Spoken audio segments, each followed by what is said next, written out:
Fox News alert, little split screen action. Now you can see right there on the left-hand side of your screen, that is people in the streets of the nation's capital celebrating the victory of Joe Biden, reacting to the news that he is now the president-elect. Let's get to Leland Vittert. He's live with the latest. Leland. Hey, Trace, just in the past couple of hours since the announcement, the crowd in downtown D.C., right in front of the White House, has swelled to in the thousands. We're going to pan over, show you just how close we are. This is what was renamed Black Lives Matter Plaza, where the protests were back a couple of months ago in June. Certainly now, not any kind of protest. It's much more along the lines of a street fair. You've got people popping champagne bottles, the distinct smell of pot in the air at various times. We've had Sweet Caroline sing-alongs and Na Na Na Goodbye sing-alongs. Everybody's sort of generally kind of happy and enjoying the day on a beautiful Saturday out here, but there is a distinct feeling of relief mixed with anger, mixed with wishing that President Trump would just leave now is the general sentiment. But it's amazing how different the feel is out here than what it was like during the protests back in June. Certainly not any of the kind of violence or the difficulties that the Secret Service and others were planning for when the result of the election was announced, at least so far. Whether that changes as the hours go by out here, to be seen, but I'm right now looking at 3 or 4 champagne bottles that people had popped and sprayed the crowd with. So there's not the kind of idea of violence or difficulties that people had boarded up all of their stores for, Trace. Yeah, Leland Vittert, back to you, of course, as the news breaks. Leland, thank you, etc. All right, Trace, thank you. Fox News projecting Joe Biden will be the 46th president, even as votes are still being counted in many states. We have Fox team coverage on the ground in a couple of the key states that made all the difference in reporting today, ultimately leading to the call that Joe Biden is now the president-elect of the United States. Philadelphia, obviously key since the very beginning in this election.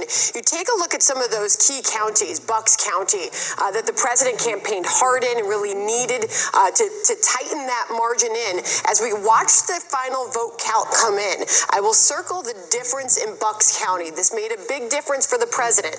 The difference, 15,509 votes in Bucks County. You can see Joe Biden winning by 51.5% in that county.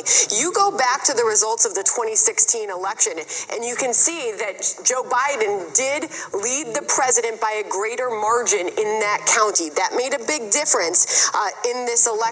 You go to some of those other key blue counties, Allegheny County, home to Pittsburgh, where Hillary Clinton back in 2016 garnered 58.5% of the vote there.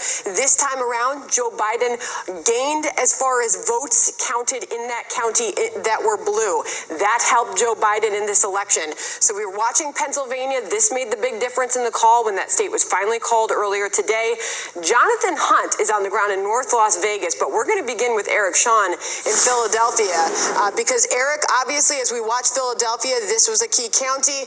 So far, 432,000 is the difference in votes there. Joe Biden securing 81% of the votes in Philadelphia County. It made all the difference. Eric, good afternoon.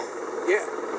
Good afternoon, Sandra, and hello, everyone. Yes, right, you are there, chanting in the streets, cheering, horn honking, shouting, chanting, a lot of joy and relief among many of these people here, especially in the rally that's being held behind me. Right now, we're at the Philadelphia Convention Center where the counting is going on inside. You know, that's where the focus has been on this election over the past 4 days. But on Monday, that focus will shift from the Convention Center to the federal and state courthouse here in Philadelphia, because the president's legal team says that they have a slew of allegations involving voter fraud that they will present in court. Within the last few hours, Pam Bondi, Corey Lewandowski, and Rudy Giuliani held a news conference presenting some of what they say is evidence of this. They allege that some of the ballots were tampered with. They say dead people could have been voting in this election. And they continue to say that Republican monitors in the convention hall were not close enough to see the ballots. They at first were 25 feet away, then a federal judge cut that to 6 feet. But the Republican monitors were standing right alongside the Democratic monitors, so that rule affected the Democrats too. Here is Rudy Giuliani from earlier today. Those mail-in ballots could have been for anybody. Those mail-in ballots could have been for anybody they wrote in. Those mail-in ballots could have been written the day before by the Democratic Party hacks that will roll over the convention center. What I'm saying to you is not a single one was inspected, as the law required. Well, multiple people who worked in the convention center as counters, I've talked to them today. They were counting the vote, and then in response to that, they told me fraud here inside this room was, they said, quote, impossible. They say there have been strict protocols and oversight at the counting room.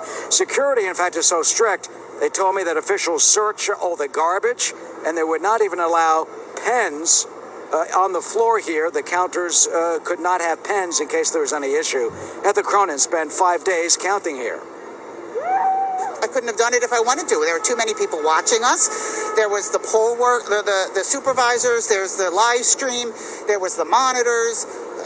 It just wouldn't have happened. Could you take a Trump ballot and then crumple it up and throw it in the waste paper basket? Well, there were no trash cans. So no, you couldn't do that. Well, meanwhile, the Philadelphia District Attorney has set up a task force to investigate any allegations of voter fraud. They say they will do that. We've reached out to them to see if they have any active cases yet.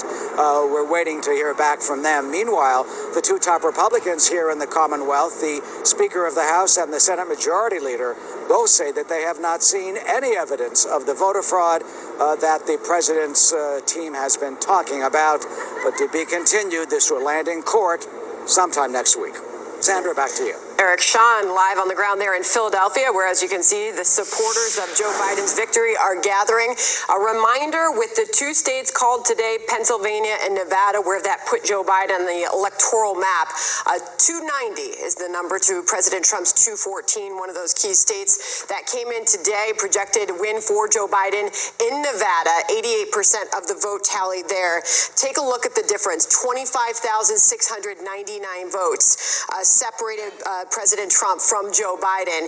And you look at the 2016 election, and you do see that Joe Biden garnered a bigger percentage of the vote in that state. Clark County was the one we were watching. There's been obviously huge shutdowns that have hit the tourism industry. Las Vegas greatly affected by the coronavirus. And this is the result in 2016. Clark County, you can see Joe Biden did not get as much of the vote in that county as Hillary Clinton, but still it was enough to secure victory, and that led to a victory in the state. Ultimately, Fox News projecting earlier today that Joe Biden will win the state of Nevada, as the Trump campaign in that state is vowing legal action. Jonathan Hunt is live.